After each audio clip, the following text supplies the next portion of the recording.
Hello students, welcome back to our channel. आपके अपने इस चैनल पे आपका बहुत ज़्यादा स्वागत है। आज हम लोग पढ़ने जा रहे हैं हिस्ट्री का थर्ड चैप्टर, जिसका नाम है हिंद चीन में राष्ट्रवादी आंदोलन। उसका जो आखिरी पार्ट, जो कि लास्ट पार्ट रह रहा था, जो कि है दीर्घ उत्तरीय प्रश्न, इसको आज इस वीडियो में पूरा ख़त्म करेंगे। और उसके बाद जो है चैप्टर 4 शुरू होगा। और जो दीर्घ उत्तरीय प्रश्न है, इसमें टोटल 5 क्वेश्चन है, 5 प्रश्न है। सबको सारे के सारे क्वेश्चन को इसी वीडियो में एक एक करके मैं आपको शो करूँगी, एक्सप्लेन करूँगी, बहुत अच्छा सा आंसर आपको बहुत एक तरीके से बताऊँगी। इस वीडियो को एंड तक ज़रूर देखिएगा एंड ट्रस्ट में ये वीडियो आपके लिए बहुत ज़्यादा हेल्पफुल होने वाली है। इससे पहले मेरी एक रिक्वेस्ट है कि अगर आप लोग स्टूडेंट हैं, चाहे वो किसी भी क्लास के स्टूडेंट, क्लास 9, 10, 11 या 12 या जिस भी चीज़ के स्टूडेंट हैं, आप इस चैनल को मोटिवेशनल वीडियोज़ के लिए भी आप सब्सक्राइब कर सकते हैं। और क्लास 10 2026 बिहार बोर्ड के लिए यहाँ पे बहुत ज़्यादा इंपॉर्टेंट वीडियोस, बहुत ज़्यादा मोटिवेशनल वीडियोस और यूँ कह सकते हैं कि एकदम कम्प्लीटली फ्री प्रिपरेशन यहाँ पे करवाई जा रही है। इस चैनल को ज़रूर सब्सक्राइब कर लीजिएगा। ये चैनल पे आपको बहुत ज़्यादा हेल्पफुल वीडियोस मिलने वाले हैं। शुरू करते हैं। इसमें पूछा जा रहा है, क्वेश्चन नंबर फर्स्ट पूछा जा रहा है, हिंद चीन उपनिवेश स्थापना का उद्देश्य क्या था। इसका आंसर हो जाएगा, आई होप आपको सारा का सारा आंसर बहुत अच्छे से शो हो रहा होगा, दिख रहा होगा, एकदम क्लियर होगा। शुरू करते हैं।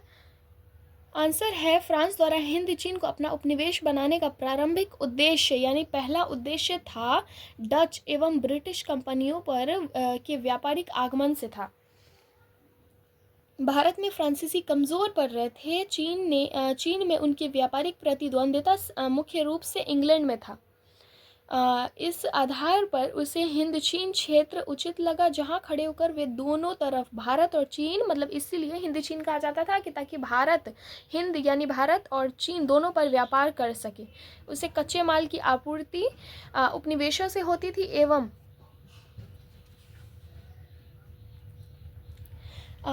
उत्पादित वस्तुओं के लिए बाजार भी उपलब्ध था। फ्रांसीसियों ने प्रारंभिक शोषण व्यापारिक नगरों एवं बंदरगाहों से शुरू किया था। उसके बाद ग्रामीण इलाकों में किसानों का शोषण करना शुरू किया और इसे कृषि की उत्पादकता बढ़ाने के लिए जल निकासी का भी समुचित प्रबंध किया। ये हो गया क्वेश्चन नंबर फर्स्ट का आंसर, जो कि मैंने आपको बहुत अच्छे से एक्सप्लेन भी कर दिया, बहुत अच्छे से शो भी कर दिया है। चलते हैं क्वेश्चन नंबर सेकंड की तरफ। क्वेश्चन नंबर सेकंड पूछा जा रहा है, माइली गांव की घटना का वर्णन करें। और ये वाला जो क्वेश्चन है, ये क्लास 10 2026 के लिए बहुत ज़्यादा ही इम्पॉर्टेंट है। और ये हो सकता है कि पूछा जाए, इसके पूछने के चांसेस बहुत ज़्यादा हैं और ये बहुत ज़्यादा इम्पॉर्टेंट क्वेश्चन है। इसको ज़रूर इस पर ध्यान दीजिएगा। क्वेश्चन नंबर जो सेकंड है, माइली गांव की घटना, उसको शुरू करते हैं। कह रहा है, माइली गांव दक्षिणी वियतनाम का एक गांव था, जहां के लोगों को वियतकांग समर्थक मान अमेरिकी सेना ने पूरे गांव को घेर लिया, पुरुषों को मार डाला, औरतों और बच्चियों को बंधक बनाकर कई दिनों तक सामूहिक बलात्कार किया, फिर उन्हें भी मारकर पूरे गांव में आग लगा दिया। लाशों के बीच एक बूढ़ा व्यक्ति, जो कि जिंदा बच गया था, उसने इस घटना को उजागर किया। प्रभाव समाचार पत्रों में एवं इस घटना का विवरण छपा, और जिससे अमेरिकी सेना की आलोचना पूरे विश्व में हुई, मतलब उसकी बुराई हुई पूरे विश्व में। बहुत बढ़ते अंतर्राष्ट्रीय दबाव और आलोचना के प्रति राष्ट्रपति निक्सन ने 1970 में शांति के लिए 5 सूत्री योजना की घोषणा की, जो कि 8 जनवरी 1973 को पेरिस में एक समझौता हुआ। अंततः अमेरिका और वियतनाम युद्ध विराम संधि को तैयार हुए। उत्तर और दक्षिण वियतनाम का एकीकरण आपसी समझौते द्वारा करने का निर्णय किया। आई होप ये आंसर आपको शो हो गया होगा बहुत अच्छे से। ये था क्वेश्चन नंबर सेकंड। और ये वाला जो क्वेश्चन है, ये एग्ज़ाम के पॉइंट ऑफ व्यू से ये वाला क्वेश्चन बहुत ही ज़्यादा इम्पॉर्टेंट है। चलते हैं क्वेश्चन नंबर थर्ड की तरफ। क्वेश्चन नंबर थर्ड पूछा जा रहा है, राष्ट्रपति निक्सन के हिंद चीन में शांति के संबंध में 5 सूत्री योजना क्या थी और उसका प्रभाव क्या था। अभी माइली गांव वाले में भी 5 सूत्री योजना का जो है उसका एक लाइन था। ये है क्वेश्चन नंबर थर्ड, इसकी तरफ चलते हैं। कुछ आंसर कह रहा है, जब निक्सन अमेरिकी चुनाव में हासिल कर नया राष्ट्रपति बना, तब उसको वियतनाम समस्या के समाधान की जिम्मेदारी सौंप दी गई। जब वहाँ का वो राष्ट्रपति बना तो उसको जो है वहाँ की समस्या की जिम्मेदारी सौंप दी गई कि इसको मतलब जो जो जनता की समस्या हैं उनको समाप्त किया जाए, उसका हल ढूंढा जाए। तो उसको वो जो जिम्मेदारी है वो सौंप दी गई थी। अमेरिकी सेना की आलोचना पूरे विश्व में होने लगी। जो माइलीगांव की घटना हुई थी तो वो अमेरिकी सेना की आलोचना मतलब अमेरिकी सेना की बुराई हुई थी, क्योंकि माइलीगांव की घटना वो अमेरिकी सेनाओं के द्वारा ही हुई थी। तब राष्ट्रपति निक्सन ने शांति के लिए 5 सूत्री योजना की घोषणा की, जिसमें निम्नलिखित बातें थीं। आई होप आपको शो हो रहा होगा, ये सारा का सारा आंसर आपको दिख रहा होगा। सो पॉइंट नंबर फर्स्ट है, पॉइंट नंबर 1 है, हिंद चीन में सभी सेनाएं युद्ध बंद कर यथास्थान पर रहें। पॉइंट 2 है, युद्ध विराम की देखरेख अंतर्राष्ट्रीय पर्यवेक्षक कर रहे हैं। पॉइंट 3 है, इसी दौरान कोई देश अपनी शक्ति बढ़ाने का प्रयत्न नहीं करेगा। पॉइंट 4 है, युद्ध विराम के दौरान सभी तरह की लड़ाइयाँ बंद कर दी गई। पॉइंट 5 है, युद्ध का अंतिम लक्ष्य पूरे हिंद चीन में संघर्ष का अंत होना था। और इसका जो प्रभाव है, इसका प्रभाव आई होप दिख रहा होगा आपको। तो इसका प्रभाव है, इस शांति प्रस्ताव को अस्वीकार कर दिया गया। सेनाएं पुनः बमबारी शुरू कर दी। सेनाओं ने वापस से जो है लड़ाई शुरू हो गई। निक्सन ने पुनः आठ सूत्री योजना, पहले वो 5 सूत्री योजना किया था शांति के लिए, वो 8 सूत्री योजना रखी। वियतनामियों ने इसे खारिज कर दिया और वियतनाम में पुनः युद्ध प्रारंभ हो गया। सो ये था क्वेश्चन नंबर 3 और अब चलते हैं क्वेश्चन नंबर 4 की तरफ। क्वेश्चन नंबर 4 पूछ रहा है, फ्रांसीसी शोषण के साथ इसके द्वारा किए गए सकारात्मक कार्यों की समीक्षा करें। सो ये है क्वेश्चन नंबर 4 का आंसर। क्वेश्चन नंबर 4 का आंसर कह रहा है, हिंद चीन में फ्रांसीसी अपनी प्रभुसत्ता स्थापित करने के बाद वहाँ अनेक तरह से उन्होंने जो है शोषण जारी कर रखा था। इसके सर्वप्रथम शोषण व्यापारिक नगरों एवं बंदरगाहों से शुरू किया। कुछ सकारात्मक कार्य भी किए, कुछ अच्छे काम भी किए। शोषण के साथ जो है कुछ अच्छा काम भी किया, जैसे शोषण के साथ कृषि की उत्पादकता बढ़ाने के लिए नहरों का एवं जल निकासी का समुचित प्रबंध किया। दलदली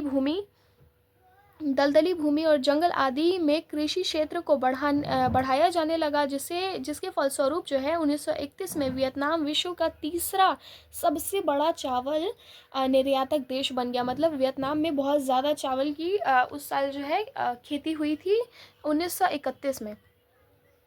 कृषि के विकास के अतिरिक्त, कृषि के विकास के अलावा, कह रहा है कि कृषि के विकास के अलावा फ्रांसीसी सरकार ने संरचनात्मक विकास भी किए। एक विशाल रेल नेटवर्क एवं सड़क का जाल सा बिछवा दिया।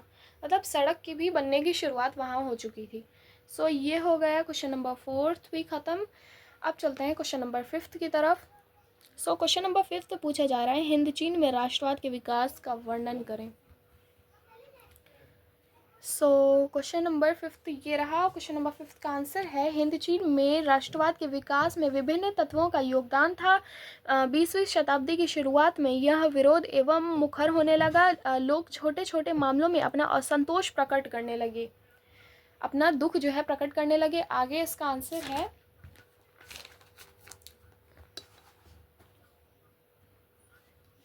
एक सेकेंड,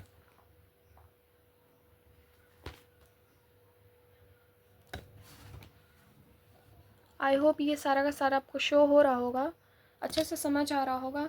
आगे बढ़ते हैं। इसलिए 1903 में फान बोई चाऊ एक व्यक्ति का नाम है, ने हुई तान होई, वो भी एक व्यक्ति का नाम है, बड़ा ही अजीबोगरीब नाम होता है इन लोगों का, नामक एक क्रांतिकारी संगठन की स्थापना की, जिसके नेता कुआंग दे थे। फान बोई चाऊ ने the history of loss of Vietnam लिखकर हलचल पैदा कर दिया। ये वाला जो पॉइंट है, history of loss of Vietnam, ये पूछा जा सकता है आपसे ऑब्जेक्टिव में कि ये किसने लिखा था। आगे बढ़ते हैं। 1905 में जापान द्वारा रूस को हराया जाना हिंद चीनियों के लिए प्रेरक स्रोत बन गया था। हिंद चीन जो है इससे प्रेरणा हासिल कर रहे थे। साथ ही रूसों एवं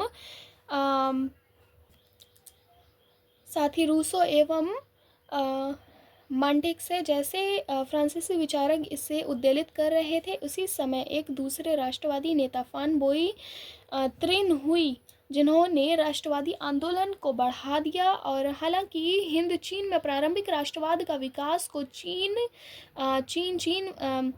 नाम, लेकिन जैसे शहरों में ये तोकिन जैसे शहरों में ये एक शहर का नाम है। अन्नाम तोकिन चीन। जैसे आगे बढ़ते हैं। जैसे शहरों तक ही सीमित रखा गया था, परंतु जब प्रथम विश्व युद्ध हुआ तो इन्हें प्रदेशों के हज़ारों लोगों को सेना में भर्ती किया गया। हज़ारों लोगों को रोज़गार के लिए फ्रांस ले जाया गया। 1914 में देशभक्तों ने एक वियतनामी राष्ट्रवादी दल नामक एक संगठन बनाया। 1930 के दशक में विश्वव्यापी आर्थिक मंदी ने